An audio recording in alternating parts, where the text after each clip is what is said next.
உள்ளத்தில் உள்ளபடி நேயர்களுக்கு வாழ்த்துக்கள். விடுதலை சிறுத்தைகள் கட்சியுடைய தலைவர் தொல் திருமாவளவன் அவர்கள் இன்றைக்கி அதிர்ச்சியான ஒரு அறிவிப்பை வெளியிட்டிருக்கிறாரு. அவருடைய அறிவிப்பை கேட்ட உடனே பல அரசியல் நோக்கர்களும் ரொம்ப கதிகலங்கிற மாதிரி என்ன நடக்க போகுது அப்படிங்கிற ஒரு எதிர்பார்த்துக்கிட்டு இருக்காங்க. திமுக கூட்டணியில் மிகப்பெரிய மாற்றம் எதுவும் நிகழுமோ அப்படிங்கிற மாதிரியும் பரவலான பேச்சு அடிபடுது. திருமாவளவனுடைய இந்த அறிவிப்பு இவ்வளோ பெரிய அதிர்வுகளை கொடுக்கறதுக்கு என்ன காரணம்? அப்படி என்ன ஒரு அறிக்கையை திருமாவளவன் வெளியிட்டார்? அவருடைய அறிக்கைக்கு அவ்வளவு பவர்ஃபுல்லான கருத்து அதுக்குள்ளே என்ன இருக்குது அப்படிங்கிற விவரங்களை நீங்கள் தெரிஞ்சுக்கிறதுக்கு இப்போ வாங்க நம்ம வீடியோக்குள்ளே போவோம். வரக்கூடிய 2026 தேர்தலில் திராவிட முன்னேற்ற கழகத்தினுடைய கூட்டணி தலைமையிலான கூட்டணியில் தொல் திருமாவளவனுடைய விடுதலை சிறுத்தைகள் கட்சி பயணித்து வருதுங்கிறது நம்மளுக்கு நல்லா தெரியும். அப்படி இருக்கிற சூழ்நிலையில் ஏற்கனவே விடுதலை சிறுத்தைகளில் இருந்து ஒரு சிலர் எங்களுக்கு ஆட்சியிலையும் பங்கு அதிகாரத்திலையும் பங்கு அப்படின்ட்டு சொன்னதோடைய விளைவு அவங்களே அந்த விடுதலை சிறுத்தையை விட்டு விலகிட்டு போகிற மாதிரி ஆகி போச்சு. அதன் பிறகு விடுதலை சிறுத்தையுடைய தொல் திருமாவளவன் சொன்னார், எங்களுக்கு அந்த ஆசை என்ன உண்டு, ஆனால் அதுக்கு இப்போ நேரம் இல்லை, இப்போ நாங்கள் திமுக கட்சியில் தான் தொடர்ந்து பயணிக்கிறோன்னு சொல்லி வந்தார். இப்படி சொல்லி வந்த சூழ்நிலையில் அவர்கள் வச்ச அதே கருத்தை காங்கிரஸில் ஒரு சிலர் என்ன பண்ணிட்டாங்க, ரொம்ப அழுத்தமாக பேச ஆரம்பிச்சிட்டாங்க.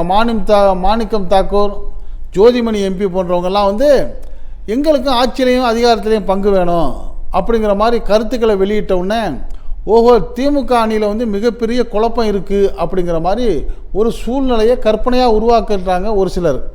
இப்படிப்பட்ட சூழ்நிலையில் தான் பாட்டாளி மக்கள் கட்சியில் மிகப்பெரிய பிளவு ஏற்பட்டுச்சு. பாட்டாளி மக்கள் கட்சி நிறுவனர் டாக்டர் ராமதாஸ் அவருடைய மகன் அன்புமணி ராமதாஸ் அவர்களாலேயே பிளவுபட்டுச்சு அந்த கட்சி. அந்த மாம்பழம் இப்போ ரெண்டாக உடஞ்சிருச்சு.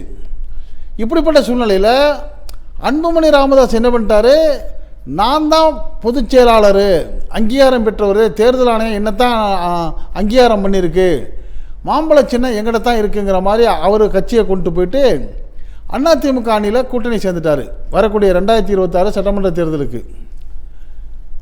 அவருக்கு எதிராக அவரால் ஓரங்கட்டப்பட்ட அவருடைய தந்தை அந்த பாட்டாளி மக்கள் கட்சியுடைய நிறுவனர் டாக்டர் ராமதாஸ் நொந்து போயிட்டு பெத்தமானே நம்மளை இப்படி பண்ணிட்டாரு, அசிங்கப்படுத்திட்டாரு, இப்போ நம்ம என்ன பண்ணுறது, இப்போ அவர் போயிருக்க அதிமுக அணிக்கு நம்ம போனால் சரி வராது, அப்போ அதுக்கு எதிராக இருக்கிற திமுக அணிக்கு நம்ம போவோங்கிற முயற்சியில் அவர் இறங்கினார். அப்படி இறங்கி என்ன பண்ணார், டாக்டர் ராமதாஸ் அவர்கள் மறைமுகமான முறையில் ஒரு நம்பிக்கையான சில ஆட்களை விட்டு திமுக கூட்டணிக்குள்ளே போகிறதுக்கான முயற்சிகளை மேற்கொண்டார்னு ஒரு செய்தி வந்துச்சு. இந்த செய்தி அதிகாரப்பூர்வமாக வெளிவரலைன்னாலும் இது பெரும்பாலும் 199% உண்மைங்கிற மாதிரி தான் கருத்துக்கள் வருது. அதே போலவே திமுக தரப்புலையும் இன்னும் அதிகாரப்பூர்வமான தொகுதி பங்கீடு பேச்சுவார்த்தை எந்த கட்சியில் நடத்தலைன்னாலும் அதிகாரமற்ற முறையில் மறைமுகமான முறையில் ஒவ்வொருத்தர்கிட்டையும் தூது விடுவதும் அவர்களுடைய நிலைமையை நாடி பிடிச்சி பார்க்குறதும் எப்படிலாம் இவங்க நமக்கு ஒத்து வருவாங்கங்கிறத செக் பண்ணுறதுமான சூழ்நிலை திமுகவிலேயே நடந்துக்கிட்டே இருக்குது அப்படின்னு சொன்னாங்க. அப்படி திமுகவில் ஒரு சில தலைவர்களை இதே ராமதாஸ் அவர்கள்ட்ட பேச்சுவார்த்தை நடத்துனாங்கங்கிற செய்தி தான் தொல் திருமாவளவன் அவர்கள் காதுக்கு வந்த உடனே அவர் கொஞ்சம் டென்ஷன் ஆகிறாரு. ஆஹா, நம்ம கொள்கைக்கு எதிராக இது போகுது, நம்ம நினைக்கிறது ஒன்று திமுக செய்கிறது ஒன்று அப்படின்ட்டு தொல் திருமாவளவன் என்ன பண்ணுறாரு, அவர் தன்னுடைய எண்ணத்தை எதிர்பார்ப்பை வெளியிட ஆரம்பிக்கிறாரு. அது எப்படி வெளியிடுறாரு, அவரை ஒரு தனியார் தொலைக்காட்சி பேட்டி காட்டுறாங்க. அந்த பேட்டியில் தான் அவர் சொல்கிறாரு, தொல் திருமாவளவனுடைய நிலைமை என்னென்னா 2011 அவர் ஒரு அறிவிப்பை அறிவித்தார். என்ன அறிவித்தார், மதத்தோடைய அடிப்படையில் வெறுப்பு அரசியலை சிறுபான்மை மக்கள் மீது திணிக்கக்கூடிய பாஜகவுக்கு எதிராகவும், ஜாதியின் அடிப்படையில் வெறுப்பு அரசியலை தலித் மக்கள் மேலே வெறுக்கக்கூடிய இந்த பாமகவுடைய அரசியலுக்கு எதிராகவும் விடுதலை சிறுத்தைகள் நிற்கும். இந்த பாஜக பாமக அணியில் விடுதலை சிறுத்தைகள் சேராது, இந்த பாஜக பாமக எந்த கூட்டணியில் இருக்கோ அந்த அணியிலேயே நாங்கள் சேர மாட்டோம் அப்படின்னு டெக்ளேர் பண்ணுறாரு 2011. அப்படி இருக்கக்கூடிய சூழ்நிலையில் இப்போ இந்த 2026 திமுக கூட்டணியில் நம்ம இருக்கிறப்ப இந்த கூட்டணிக்கு டாக்டர் ராமதாஸ் வர்றதுக்கு முயற்சி பண்ணுறாருங்கிற செய்தியும் அதுக்கு திமுகவும் அதற்கான ஆயத்த பணிகளில் இறங்கியிருக்குங்கிற தகவலை கேட்டவுடனே தான் அப்படிலாம் இல்லை, எங்கள் நிலைப்பாடு என்னங்கிறத அவர் தெளிவாக அந்த தனியார் தொலைக்காட்சிக்கு சொல்கிறாரு. அப்போ அந்த தொல் திருமாவளவன் தான் தனியார் தொலைக்காட்சிக்கு என்ன சொல்கிறாருங்கிறத அந்த ஒரு அரை நிமிடம் கேளுங்க, கேட்டுட்டு நம்ம அடுத்தாப்புல போவோம். அவங்க மதத்தின் அடிப்படையில் வெறுப்பு அரசியல சிறுபான்மையினருக்கு எதிராக பரப்புறாங்க. இவங்க சாதியின் அடிப்படையில் வெறுப்பு அரசியல தலித்துகளுக்கு எதிராக பரப்புறாங்க. அந்த சோசியல் இன்ஜினியரிங் என்கிற அந்த உத்தியை கையாண்ட காரணத்தினால் நாங்க தெளிவான ஒரு முடிவுக்கு வந்தோம். இந்த மாதிரி சோசியல் இன்ஜினியரிங் என்கிற பெயரால் சமூகங்களுக்கு இடையில் வெறுப்பை விதைத்து பிரிவினையை உண்டு பண்ணக்கூடிய நிலையான பகையை வளர்க்கக்கூடிய இந்த இரண்டு கட்சிகளோடு எந்த காலத்திலும் நாங்கள் தேர்தல் கூட்டணி வைத்துக் கொள்ள மாட்டோம், இந்த கட்சிகள் இடம்பெறக்கூடிய அணியிலும் இடம்பெற மாட்டோம் என்று ஒரு முடிவை நாங்கள் ஏற்கனவே எடுத்துவிட்டோம். இன்றைக்கு நேற்றுக்கு எடுக்கவில்லை. அந்த முடிவை எடுக்கிற சுதந்திரமும் உரிமையும் அதிகாரமும் எங்களுக்கு இருக்கிறது. ஆனால் திமுகவுக்கு அழுத்தம் கொடுக்க நாங்கள் ஒருபோதும் விரும்பவில்லை. திமுக ஒரு முடிவை எடுத்தால் அது எங்கள் நிலைப்பாட்டுக்கு எதிராக இருந்தால் நாங்கள் அதிலிருந்து அந்த கூட்டணியில் இருந்து வெளியேறுவதை தவிர எங்களுக்கு வேறு வழி இல்லை. அவ்வளவுதான். இதுதான் எங்களுடைய நிலைப்பாடு. இதில் நாங்கள் எந்த சமரசமும் செய்து கொள்ளவில்லை. அதற்கு காரணம் நாங்கள் அவ்வப்போது வருகிற தேர்தலுக்காக நிலைப்பாடுகளை மாற்றிக்கொள்ளக் கூடாது. நம்முடைய கருத்தியல் சார்ந்த பயணத்தில் நம்பகத்தன்மையை வளர்த்தெடுக்க வேண்டும், அந்த நம்பகத்தன்மையை பாதுகாக்க வேண்டும். அந்த கிரெடிபிலிட்டி என்கிற நம்பகத்தன்மையை ஒருபோதும் இழந்துவிடக் கூடாது என்கிற அடிப்படையில் நாங்கள் எடுத்த நிலைப்பாட்டில் உறுதிப்பாட்டோடு இருக்கிறோம். அவ்வளவுதான். இப்ப அவர் தெளிவா சொல்லிட்டாரு. என்ன சொல்லிட்டாரு? பாஜக பாமக இருக்கிற அணியில நாங்கள் இருக்க மாட்டோம்னு நாங்கள் தெளிவாக தெரிவிச்சிட்டோம். அதனால் திமுக அவங்கள சேர்த்துக்கிட்டாங்கன்னா நீங்கள் சேர்த்துக்காதீங்கன்னு எங்களால் சொல்ல முடியாது. அது திமுகவுடைய நிலைப்பாடு. அவங்க உறுதியாக அந்த பாமகவை சேர்த்துக்காங்க அப்படிங்கிற ஒரு நிலைமை வந்தால் அந்த கூட்டணியிலேருந்து நாங்கள் வெளியே போயிடுவோம். அது எங்களுடைய சுய முடிவு, சுய உரிமை அப்படிங்கிறத தெளிவாக சொல்லிட்டாரு. இதை கேட்ட உடனே திமுகவுடைய தலைவர் மாண்புமிகு மு.க. ஸ்டாலின் அவர் சும்மா இருப்பாரா? இன்றைய சூழ்நிலையில் மிக விவரமாக சாணக்கியமாக அரசியல் நடத்தக்கூடிய ஒரு தலைவராக இருக்கிறாரு மாண்புமிகு முதலமைச்சர் மு.க. ஸ்டாலின். அவர் உடனே ஒரு கணக்கு போட்டுறாரு. ஆஹா, இப்படி திருமாவளவன் அறிவிச்சிட்டதுனால நமக்கு திருமாவளவனா ராமதாஸாங்கிறப்ப திருமாவளவன் தான் வேணும். ராமதாஸ் ஏற்கனவே அப்பா மையம் ஒன்றா இருக்கிறப்பவே அவங்கள எதிர்த்து நம்ம வெற்றி பெற்றுக்கிறோம். இப்போ உடஞ்ச மாம்பழத்தில் பெருசாக நம்மளுக்கு ஒன்றும் வரப்போகிறதில்ல.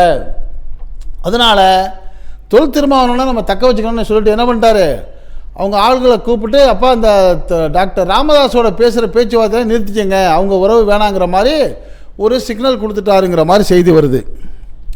இப்படிப்பட்ட நிலையில் டாக்டர் ராமதாஸோடைய நிலைமை இப்போ அம்பூண்டு ஆயிடுச்சு. என்னாச்சு? அவர் இப்போ அதிமுக பக்கம் போகலான்டா, அங்கே அவர் பையன் இருக்கார். சரி, திமுக பக்கம் போகலான்னா திமுக விசிகாவுடைய வெறுப்பால் நம்மளை சேர்க்க மாட்டேங்குது. சரி, தமிழக வெற்றி கழகத்துக்கு போவோம்னு சொன்னால் தமிழக வெற்றி கழகத்துக்கு பக்கம் யாருமே கூட்டுக்கு போகிற மாதிரியே தெரியலை. தமிழக வெற்றி கழகம் நம்பிக்கிட்டு இருந்துச்சு, காங்கிரஸை கூப்பிட்டு காங்கிரஸை சேர்த்து அது மூலியமாக 4-5 ஆளுகளை பிக்கலான்னு பார்த்துச்சு. காங்கிரஸ்லேயும் ஒரு சிலர் என்ன பண்ணாங்க, திமுக விட்டு கழட்டிட்டு வர்ற மாதிரி பேசுனாங்க. அதுக்கும் பலன் இல்லாமல் போச்சு. இன்னும் ஒருபடி மேலே போயிட்டு இந்த காங்கிரஸை ஒரு சில அரசியல் நோக்கர்கள் எப்படி விமர்சனம் பண்ண ஆரம்பிச்சிட்டாங்கன்னா, அட போங்க, காங்கிரஸுக்கு என்னங்க ஓட்டு இருக்குது தமிழ்நாட்டில்? ஒரு சட்டமன்ற தொகுதிக்கு அதிகபட்சமாக போனால் 500 ஓட்டு இருக்குங்க அப்படிங்கிறாங்க. இவ்வளவு கம்மியாக மதிவு போட்டு பேசுகிற அளவுக்கு காங்கிரஸோடைய நிலைமை போயிட்டதுனால காங்கிரஸை நம்பியும் புண்ணியம் இல்லைன்னு தாவேகா முடிவெடுத்துருச்சு. இனிமேல் தாவேகாவுக்கு நம்ம போய் எந்த புண்ணியம் இல்லைன்னு இவர் ராமதாஸ் முடிவு எடுத்துட்டார். இப்போ அவருக்கு இருக்கிற ஒரே வழி என்ன? மயம் ஒரு பக்கம் சண்டை போட்டுக்கிட்டு இருந்தாலும் நம்மளும் போய்ட்டு அதில் போய் சேர்ந்துக்குவோம், மயம் அங்கிட்டு திரும்பிட்டு நம்ம இங்கிட்டு திரும்பிட்டு போகணும்னு நினச்சி அவர் முடிவு எடுத்துட்டார். ஆனால் பாரதிய ஜனதா என்ன முடிவு எடுக்குது? டாக்டர் ராமதாஸ் அவர்கள் எக்காரணம் கொண்டு தாவேகா பக்கம் போக விடக்கூடாது, திமுக பக்கம் போக விட்டுறக்கூடாது, அதிமுக பக்கம் தான் இழுக்கணும். அது ஒன்றும் நம்மளுக்கு ஒன்றும் பெரிய விஷயம் இல்லையே. எப்பேற்பட்ட டிடிவி தினகரனையே நம்ம அதிமுகவோட இணைச்சிட்டோம்ல. டிடிவி தினகரன் எது கட்சி ஆரம்பித்தார்? அதிமுகவுடைய எடப்பாடி பழனிசாமி துரோகம் பண்ணிட்டார். துரோகத்துடைய விருது கொடுக்குறதா அவருக்கு தான் கொடுக்கணும். எங்களை ஏமாற்றிட்டாரு, கட்சியை அபகரிச்சிட்டாருன்னு ஏகப்பட்ட அவதூறில் அவருடைய குறைகளை அள்ளி வீசினார்ல டிடிவி தினகரன் எடப்பாடி பழனிசாமி அவர்கள் மேலே. அப்படி சொன்ன எடப்பாடி பழனிசாமி மேலே அவ்வளவு குறைகளை குற்றங்களை சொல்லிவிட்டு அவர் என்ன சொன்னார் டிடிவி, நாங்கள் எடப்பாடி பழனிசாமியை உண்டு இல்லைன்னு பண்ணிடுறோன்னு சொன்னவரையே இப்போ என்ன சொல்கிறாரு டிடிவி, சேர்ந்துட்டார் அங்கே அதிமுக அணியில். சேர்ந்ததோடு மட்டும் இல்லாமல் எடப்பாடியை பார்த்து சொல்கிறார், நாங்கள் அண்ணன் தம்பி பங்காளியை அடிச்சுக்கிறோம் சேர்ந்துக்குவோமியா அப்படிங்கிறாரு. இப்படி சொல்ல வச்சது யார்? பாஜகவுடைய அமித்ஷா. எப்பேற்பட்ட பகையாளி மாதிரி பேசிக்கிட்ட இவங்களையே நாங்கள் பங்காளியை அவங்கள்ட்ட பேச வச்சவருக்கு இதெல்லாம் எவ்வளவு ரொம்ப சாதாரணம்ல, அப்பா அம்மையின் சண்டை தானே. அதை சரி பண்ணுற சாமர்த்தியம் அமித்ஷாட்ட இருக்குது. அதை சரி பண்ணி ரெண்டு பேரையும் நாங்கள் அப்பா அம்மையை அடிச்சுக்குவோம் சேர்ந்துக்குவோமியா ஒரே அணியில் வந்துட்டோம் சொல்ல வச்சுருவோம், இது என்ன பிரமாதம் அப்படிங்கிற மாதிரி பாஜக முடிவெடுத்து அதற்கான வேலையில் பார்க்குறதுக்கு பாஜகவுடைய ஆதரவு பத்திரிகையான ஒரு பத்திரிகை ஆசிரியர் மூலயமா தூது நடந்துக்கிட்டு இருக்குன்னு கேள்வி. இவர் ராமதாஸ் அவர்களுக்கும் வேறு வழி இல்லை, சரி நம்மளும் அப்படித்தான் போவோங்கிற ஒரு முடிவுக்கு வந்துட்டார். ஆக எப்படியா இருந்தாலும் ஒரு தெளிவான முடிவு மட்டும் வந்தது நம்மளுக்கு தெளிவாக தெரியுது. என்ன? பாஜகவுடைய தலைமையிலான சொல்லிக்கிறவாங்க தமிழ்நாட்டில் அதிமுக தலைமையில் அதெல்லாம் கிடையாது. உத்தரவு போடுறது, சேர்க்கிறது, விளக்குறது, நில்லுங்கிறது, கை கொடுங்கிறது, கை கூக்கிறது, ஒரே மேடையில் ஏற்றுறது எல்லாம் பாஜக தானே செய்கிறாங்க. அதனால் பாஜக தலைமையிலான பாஜக அதிமுக கூட்டணியில் இந்த தமிழக இந்த பாட்டாளி மக்கள் கட்சி டாக்டர் ராமதாஸா ஒரு மகன் ரெண்டு பேரும் போகிறது உறுதியாயிடுச்சு. இது ஒரு அணி. திமுக தலைமையில் என்னதான் திமுக விமர்சித்தாலும் ஆட்சியில் அதிகாரத்தில் பங்குலாம் கேட்டாலும் அதெல்லாம் ஒரு இதுவும் நடக்காது ராசா. உங்களுக்கு காங்கிரஸுக்கு ஒரு தொகுதிக்கு 500 சீட்டு கூட 500 ஓட்டு கூட இல்லைன்னு இப்போ பேச ஆரம்பிச்சிட்டாங்க. நீங்கள் தனியாக போனீங்கன்னா ஒரு இடத்துல கூட டெபாசிட் கூட வாங்க மாட்டீங்கன்னு அவங்கள விமர்சனம் பண்ணுறதுனால காங்கிரஸில் உள்ள பெரும்பாலான தலைவர்கள் ஐயோ நம்ம திமுக விட்டு போயிடக்கூடாது, அது நம்மளுக்கு புத்திசாலித்தனம் இல்லை, அங்கே தான் இருக்குன்னு அவங்களும் முடிவெடுத்து நெருக்கி வந்துட்டாங்க. இதுக்கெல்லாம் ஒருபடி மேலே போயிட்டு ராகுல் காந்தி அவர்களும் மாண்புமிகு முதலமைச்சர் அவர்களும் மிக கண்ணியமான முறையில் அன்பான முறையில் அவங்க உடன்பாடை விரும்புகிறாங்க. அதே மாதிரி தமிழ்நாட்டுடைய மாநில தலைவராக இருக்கக்கூடிய செல்வ பெருந்தகை போன்றவர்களும் அந்த திமுக உறவை தான் விரும்புகிறதுனால கிட்டத்தட்ட காங்கிரஸ் என்னதான் பேசினாலும் கடைசியில் திமுக கூட்டணியில் தான் நீடிக்குங்கிற மாதிரி ஒரு முடிவாயிடுச்சு. அப்போ இந்த திமுக, காங்கிரஸ், சிபிஐ, சிபிஎம், விடுதலை சிறுத்தைகள், இந்திய யூனியன் முஸ்லீம் லீக், மதிமுக, மனிதநேய மக்கள் கட்சி, இப்படி எல்லா கட்சியுமே அது ஒரு கூட்டணி ஸ்ட்ராங் ஆகிடுச்சு. மூணாவதாக கூட்டணி வரும்னு எதிர்பார்த்துக்கு இருந்த தமிழக வெற்றி கழகம் தவேகா, இங்கிலீஷில் டிவிகே. அந்த டிவிகேக்கு இப்போ வேறு புது அர்த்தம் சொல்ல ஆரம்பிச்சிட்டாங்க. தனித்து விடப்பட்ட கட்சியாம், அதுக்கு டிவிகே தானே வருது. அந்த தமிழக வெற்றி கழகம் அந்த தனித்து விடப்பட்ட கட்சி டிவிக்கு ஐயோ நம்மள்ட்ட இப்போ யாருமே வரலையே நம்ம என்ன பண்ணுறதுங்கிற தலையில் கை வச்சுக்கிட்டு இருந்தாலும் அவங்களும் ஒரு அணி தான், அது மூணாவது அணி. எப்போவுமே நாங்கள் தனியாகத்தான் நிற்போம், தனியாகத்தான் நின்று ஜெயிப்போம்னு சொல்லிகிட்டு வர்ற நாம் தமிழர் கட்சியோட சீமான் நான்காவது அணி. இது 4 முனை போட்டி தான் கன்ஃபார்ம் ஆகிடுச்சுங்கிற மாதிரி பரவலாக செய்தி வருது. இப்போ இது நாளுக்கு நாள் நிமிஷத்துக்கு நிமிஷம் பலவிதமான மாற்றங்கள் வந்தாலும் கிட்டத்தட்ட தேர்தல் நெருக்கக்கூடிய சூழ்நிலை வந்ததுனால இதுதான் நிலையாக நிற்குங்கிற மாதிரி பலருடைய கருத்துக்கள் இருக்குது. இது பற்றிய உங்களுடைய கருத்துக்களை நீங்கள் இந்த அரசியல் இந்த உள்ளத்து உள்ளபடி சேனலில் கமெண்ட் பாக்ஸில் கமெண்ட் பண்ணுங்கள். இதே போல் நாட்டில் 4 பக்கம் நடக்கக்கூடிய செய்திகளை உங்கள் வீட்டுக்குள்ளே 4 சுவர்களுக்குள் கொண்டு வந்து சேர்க்கக்கூடிய நம்ம உள்ளத்து உள்ளபடி சேனலுக்கு இதுவரை சப்ஸ்கிரைப் பண்ணாதவங்க சப்ஸ்கிரைப் பண்ணுங்கள். மறக்காமல் பக்கத்தில் இருக்க பெல்லைக்கானை கிளிக் பண்ணுங்கள். அப்போ தான் நம்ம போடக்கூடிய ஒவ்வொரு செய்திகளும் உங்களுக்கு நோட்டிஃபிகேஷன் காட்ட நீங்கள் விரும்பியதை பார்க்கலாம். என்றும் இணைந்திருப்போம். உங்கள் நண்பன் அஷ்ரஃப் அலி. நன்றி, வாழ்த்துக்கள்.